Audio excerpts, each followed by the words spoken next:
চিন্তা করতে আছে, আমি যে মারছি মোহাম্মদ রে, এটা শুনলে বোধহয় আমির হামজা খুশি হবে। আমির হামজার চোখটি লাল, চোখটি বড় বড়, গালটি লাল, থরথরাইয়া গালের চামড়াটা কাঁপতে আছে, গায়ের পশমগুলা দাঁড়াই রইছে। গিয়া আসলে আবু জাহেল করে কাবি দেহা নয়, কই কিতা করছ তুই?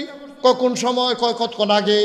কয় মোহাম্মদ রে ধরছিলাম জাগা মতো, তে আমরা দেবদেবীর বিরুদ্ধে কথা কয়, এই জন্য তারে ধরছিলাম।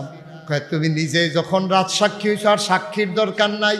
টান দিয়া পিঠ থেকে ধনুকটা নামাইলেন, টান দিয়া ধনুকটা নামাইয়া আবু জাহেল এমন করে পিটাইতে শুরু করলেন, মাথাটা তার ফেটে গেল, ফিনকি দিয়া তার রক্ত ছুটলো।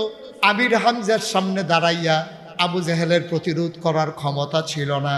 যখন একটা পিটা দিছে, কপালটা ফেটে গেছে, চেত করে রক্ত ছুটছে, ফিনকি দিয়া যখন রক্ত ছুটছে, এবার আমির